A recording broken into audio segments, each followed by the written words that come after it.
एक दफ़ा ना हज़रत अबू बकर सिद्दीक और जनाबे उमर फारूक की ना किसी बात में शकरंजी हो गई, इख्तलाफ राय हो गया।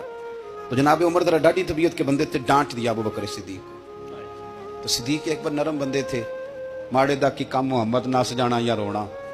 तो वो गा के ना तो पहले घर रोए, फिर हुजूर के पास चले गए। जनाबे उमर कहते मुझे भी ख्याल आया कि यार ये मुझे नहीं करना चाहिए था। थोड़ी देर के बाद अच्छे लोग जो होते हैं उनका गुस्सा जल्दी उतर जाता। कहते मैंने जाके जनाबे सिद्दीक अकबर के दरवाजे पे दस्तक दी तो पता चला वो तो घर ही नहीं। मैं समझ गया, मैं डर गया, मेरी टांगे कांपने लगी। क्यों डर रहे हो उमर?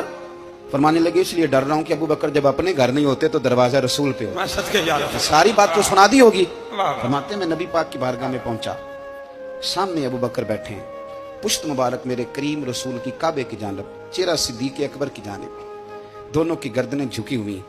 जनाब उमर पाक फरमाते हैं कि मैं बैठा था और सोच रहा था, सलाम ली, जवाब मिला, पर गर्दनें नहीं उठाई दोनों ने, मुकद्दस गर्दनें झुकी रही। मैं सोच रहा था कि अब हुजूर मुझे डांटेंगे तो मैं सिद्दीक के पैर पकड़ूंगा, मैं अली को सिफारिशी बनाऊंगा, मैं मिन्नत करूंगा, लेकिन कोई बोले तो बात बने ना। कहते जब देर हो गई, ये सुकूत भी बड़ा मुश्किल होता है।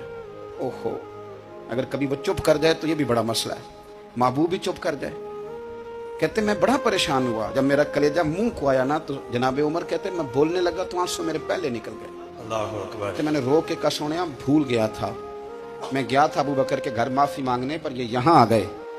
ये मेरे दोस्तों, इसे मेरी तकरीर ना समझना, मेरे रसूल पाक के ये असल लफ्ज आपको किताब में मिलेंगे। आप तब खातिब निसाद उठा के देखें। जनाबे उमर कहते हैं मैंने अर्ज की हुजूर मैंने गलती समझ ली थी, मैं गया था अबू बकर के घर, हुजूर मैं भूल गया था। फरमाते हैं नबी पाक ने जब गर्दन मुबारक उठाई तो हुजूर की दाढ़ी आंसुओं से भरी हुई थी। और लफ्ज क्या थे? फरमाया उमर तुम मेरी खातर मेरे अबू बकर को माफ नहीं कर सकते थे। अब बात को समझे, ये नहीं फरमाया अबू बकर ने गलती नहीं की, पर मैं छोड़ नहीं सकते थे, तुम मेरी वजह से मेरे साहब को छोड़ नहीं सकते थे। फिर हुजूर ने फरमाया उमर ये सारा मक्का तलवारें लेके मुझे कत्ल करने आता था, यार ये अकेला था, इसने खोल के बाजू कहा था कि जो हुजूर तक जाएगा मेरी लाश से गुजर के जाएगा। और मैं दुनिया भूल जाती है, मुझे याद है अबू बकर सिद्दीक ने माल भी दिया, औलाद भी दी, मेरी खातर छोड़ नहीं सकते थे। जनाब उमर कहते हैं मैं उसके बाद समझ गया कि मेरे मुस्तफ़ा की रजा इसी में है कि अबू बकर को राजी रखा जाए। सुभान अल्लाह।